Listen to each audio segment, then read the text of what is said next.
Salam hörmətli izləyicilər, statik testing ilə bağlı best practice mövzusunda növbəti hazırladığım mövzu statik testinglə dinamik testingə keçidlə bağlı olacaq. Bildiyiniz kimi statik testing ilə bağlı əvvəlki mövzularda da danışdığım kimi bizə hələ developer öz taskını verməmiş, development gedən zaman və yaxud da ki, development başlamamış sənədlər, accept kriteriya yazılan zaman biz artıq testlərimizi etməyə başlayırıq. Bunun adı statik testing idi. Növbəti stepimiz isə dinamik testing olacaq. Yəni, biz öz analizlərimizi apardıq, öz checklistlərimizi yazdıq. Bunun əsasında test case'lərimizi yazdıq və həmən test case'ləri işlətməyin, həmən test case'ləri icra etməyin vaxtı isə dinamik testing zamanı olacaq. Yəni, developer artıq öz taskını bitirib, öz işini görüb və bizə testə verir. Biz isə həmən accept kriteriyaları artıq oxumuşuq, öz checklistlərimizi yazmışıq, bilirik ki, nəyi test edəcəyik, necə test edəcəyik, hansı datalar əlimizdə var və yaxud da ki, yoxdursa da həmən vaxt artıq yaratmışıq, uğurlu, uğursuz ssenarilərimizi yazmışıq və həmən test case'lərimizi icra etməyə başlayırıq. Bu test case'ləri bir-bir icra etdikcə gəlirik, məsəl üçün bu test case'i icra edirik. Bu da accept kriteriya uyğun yazılıb bildiyiniz kimi və developerin yazdığı kodda bu öz əksini tapmalıdır.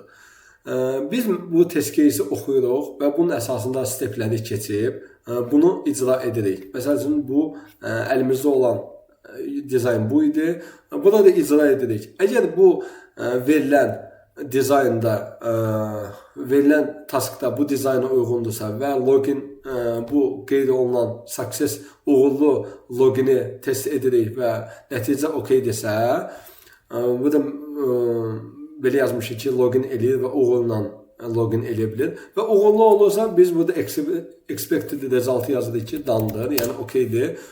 Bu test case nəticəsi success'dir.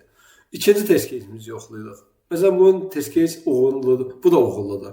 Və biz bu test case'ləri icra etdikcə, hamısı okeydirsə, biz artıq nəticələr haqqında məlumat verməliyik və bu task demək olar ki, done olmuş olacaq və biz burada qeyd olunan bütün checklistlərimizi icra edirik. Mən nümunə olaraq ikisini yazmışam. Burada çoxlu test case'ləri olacaq əlbəttə. Bunlar hamısı done olduqdan sonra bizim artıq taskımız done olmuş olacaq və biz həmən user story'ni və yaxud da ki, epic'imi done etməliyik. Bunu da necə edəcəyik? Bu test case'ləri yazdıq. Bu bizim əlimizdədir. Əlbəttə ki, bu adətən development management eləmək üçün Jira botdan və yaxud başqa şeylər istifadə olunur. Bizdə məsələn Jira istifadə olunur və bu test case'lər əlbəttə orada daha strukturludur. Mən sadəcə nümunə üçün burada belə yazmışam. Bunlar hamısı bir link olur. Məsələn, test case hardasa yaradırsan, test case'ləri yaratdın, bir dənə, iki dənə. Bunların hamısını test set halına gətirirsən və orada qeyd edirsən ki, test case 1 budur, adı ilə, test case 2 budur. Hamısını burada qeyd edirsən test setin içərisinə. Və o test setin içərisində həmən bu ilə bağlı nə qədər ki testlər olunub, hamısı ora yığılır və sizdən sonra da və yaxud da ki, sizin rəhbəriniz də baxır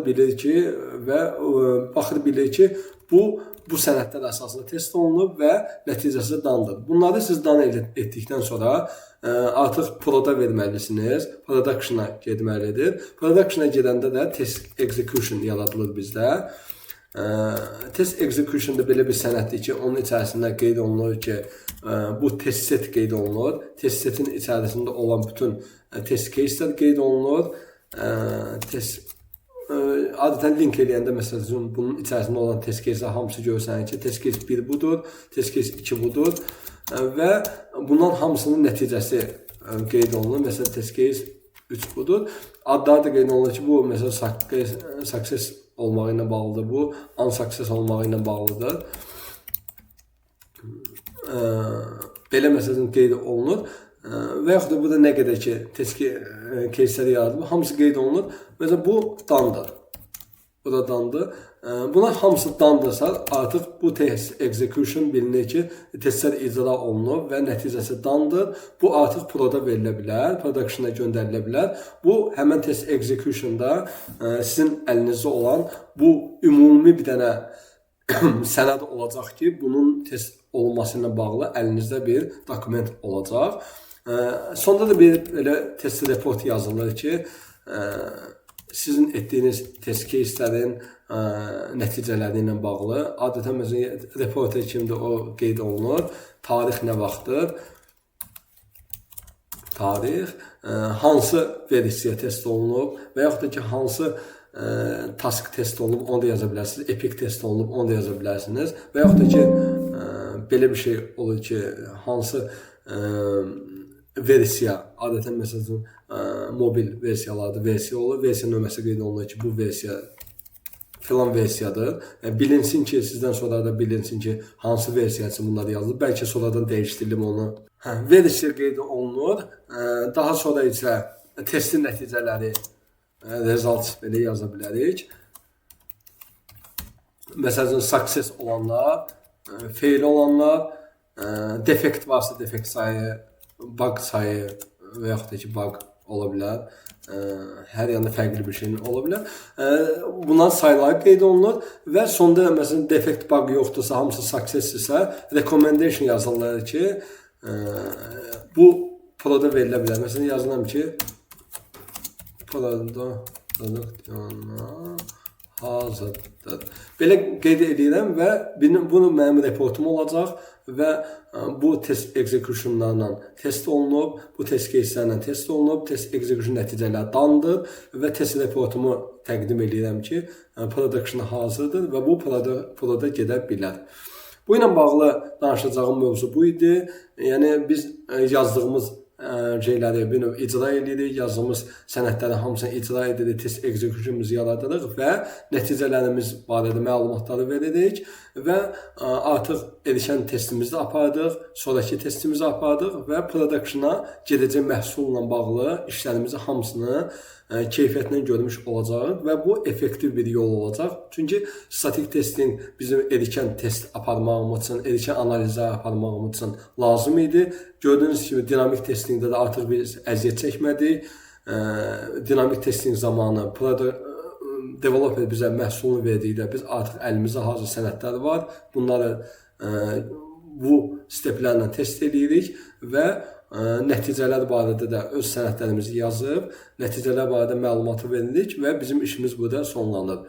Mən istəyirəm bundan sonra da bir mövzu haqqında danışım ki, ümumi test ümumi QA-in yaratdığı sənədlərlə bağlı, test case'lərlə bağlı ətraflı danışım.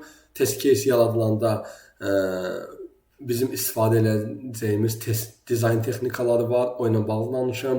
Test defekt və bug report hazırlanması, defekt bug reportun management necə aparılır, o ilə bağlı videolar çəkim. İstəyirəm növbəti mövzularda bu haqqında danışım və qısaca statik testing ilə bağlı qeyd elədiyim mövzular bunlar idi və statik testing zamanı yaradılan sənədlər də bunlar idi. Statik testinglə dinamik testingi keçid, dinamik testing zamanında yaradılan sənədlər budur və bu ilə bağlı da ümid edirəm ki, aydın oldu nələr edirik və nəticələr barədə məlumatlar necə verilir. Ümid edirəm ki, işinizdə tətbiq eləsəz faydalı olar və effektiv olar. Çox sağ olun videonu izlədiyiniz üçün. İnşallah növbəti videoda görüşərik. Təşəkkürlər.